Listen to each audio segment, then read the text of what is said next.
Salut les gars, ça dit quoi? J'espère que vous allez bien. Bon, aujourd'hui on se retrouve encore pour une nouvelle vidéo télévision épisode 4.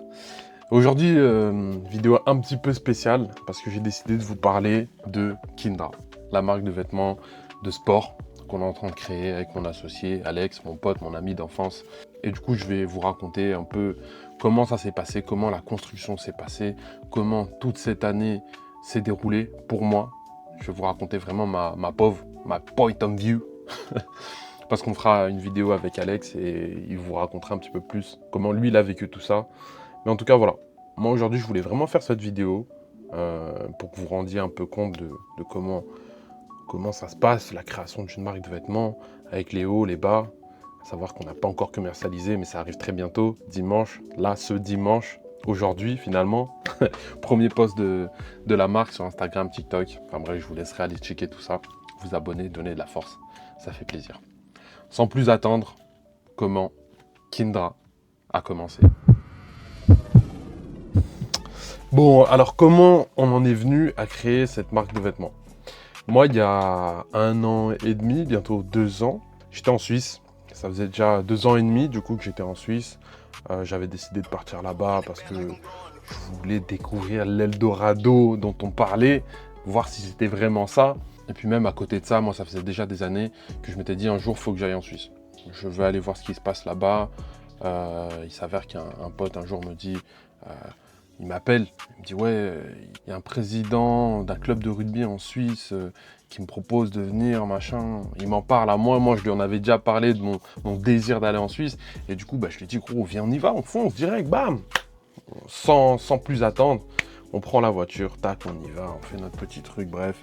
Au final, je me retrouve en Suisse pendant 2 ans et demi. Première année, à savoir, j'étais tout seul parce que mon pote, du coup, n'était pas venu avec moi.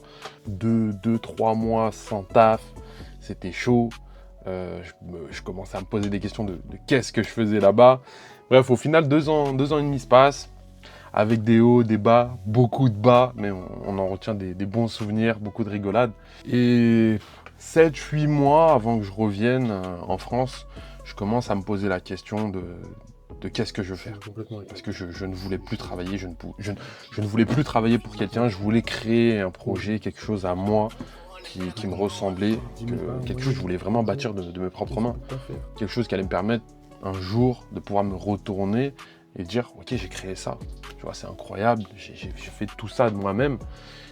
Et je me suis dit bah une marque de vêtements directement parce que je suis congolais, j'aime bien les sapes, ok. C'était pour moi le truc le plus cohérent à faire. Je voulais créer ma marque de vêtements. Donc pour moi, c'était clair, fallait être sur les réseaux. Donc je commence par là, je commence à faire des petites vidéos, des petits vlogs sur TikTok. Et arrive le moment où je me dis, il faut que je rentre en France. Il faut que je rentre en France parce que je voulais me rapprocher de ma famille. Je commençais à sentir que c'était vraiment trop dur là-bas en Suisse. C'était vraiment la galère. Ça correspondait pas à ce que j'avais imaginé avant de me retrouver là-bas. Donc je décide de rentrer en France pour donc créer cette marque de vêtements. J'avais déjà commencé à gribouiller 2-3 trucs, j'avais déjà mon logo, le nom de la marque, je commençais à teaser un peu le truc, j'essayais de prendre un peu la température quoi. Et là arrive le jour J du déménagement, donc je rentre de Suisse en France, chez ma mère, ici même. Donc là je suis dans mon camion, plein d'idées, je suis en mode, bon on va faire ça, mais avec qui, comment ça va se passer, tu vois.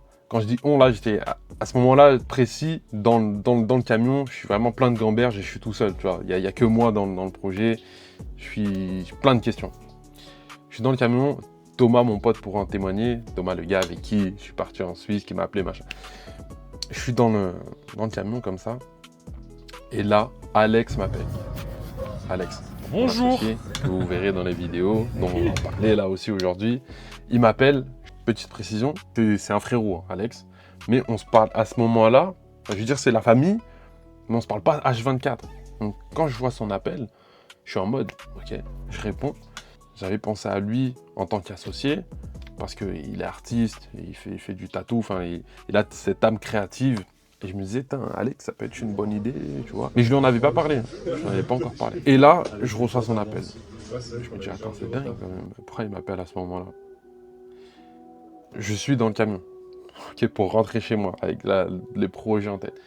Je réponds, et là, il me dit, ouais, t'es dit, ça dit quoi, ça va, tranquille, machin, ça se passe, ouais, tranquille.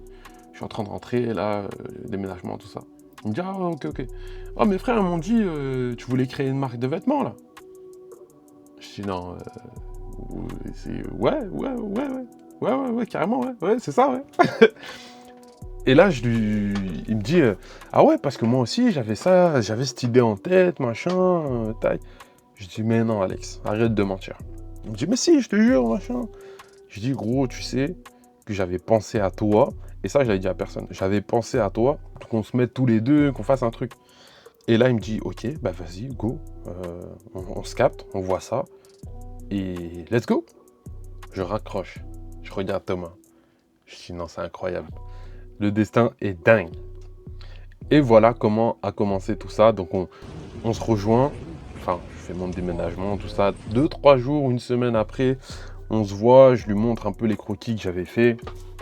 Il me dit, ouais, vas-y, comme ça, tac, tac, tac. On se lance. Et bam, roulez jeunesse. C'est comme ça que tout a commencé. Donc au début, je lui dis, voilà, moi j'aimerais bien faire une marque de streetwear. Lui, dans sa tête, streetwear, ça lui allait très bien aussi. Tu vois, moi j'avais déjà le nom. J'avais pas encore le logo. Mais je savais que lui aussi, il était en capacité de faire des logos. Du coup, je lui dis, vas-y, tac, on fait les logos, machin et tout. Il m'envoie des logos. Les logos sont dingues. Lui, il est pas trop emballé. Je lui dis, mes frères, le boulot est fantastique. Toujours pas emballé, tu vois. Et je dis, ok, vas-y, bah, tranquille. Tu vois. Moi, j'étais tellement hype que c'était déjà pour moi une première pierre à l'édifice. Je me disais, ça, c'est le début, tu vois. On a un logo, machin.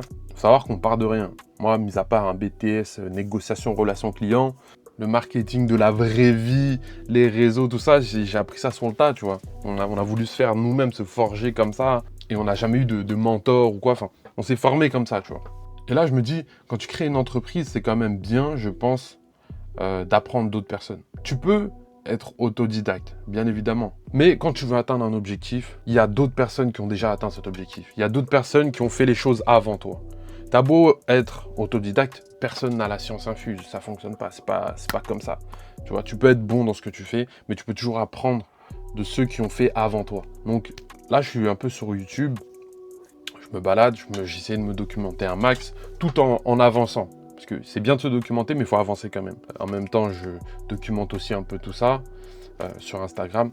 N'hésitez pas à aller vous abonner, aussi pareil, la cloche sur YouTube. Et du coup, on documente tout ça, et je tombe sur une vidéo YouTube d'un gars, Ange Studio, gros big up mon gars Ange, qui avait déjà créé sa marque de vêtements. À l'époque, il était passé sur M6 et tout. Moi, je vois ça, je regarde la vidéo, je me dis, ok, dingue, le boulot est dingue.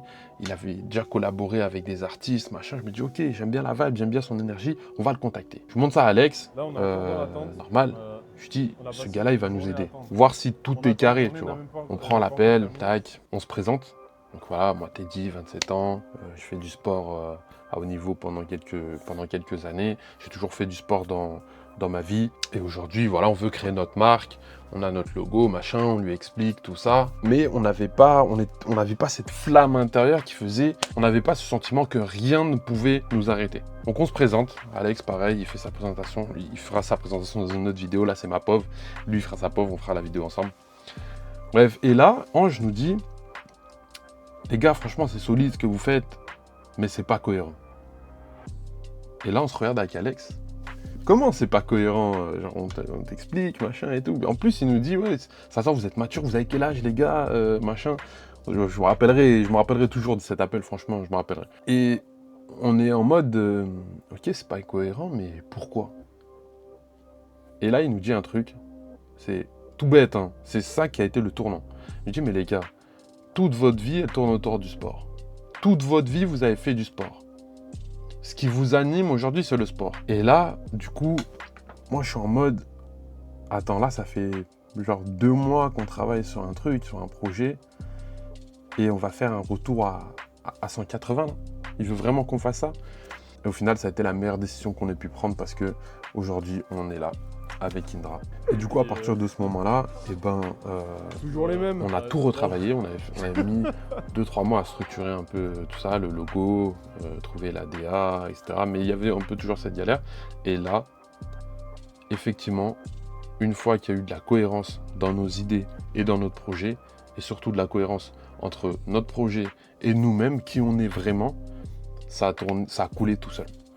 En 10 jours, on a refait tout ce qu'on avait fait en 3 mois. Donc petit message à toi qui regarde cette vidéo, si tu es en train de créer ta marque de vêtements ou n'importe quel projet, garde de la cohérence avec qui tu es vraiment et ce que tu es en train de créer. Si les deux s'assemblent, ça va couler tout seul. Tu vas aller tout droit. Tout ce que tu vas faire, pour toi, ça va être c'est bon, c'est bon, c'est bon. Et à chaque fois, tu vas avancer. Tu vas avoir des barrières, mais les barrières, tu vas réussir à les franchir.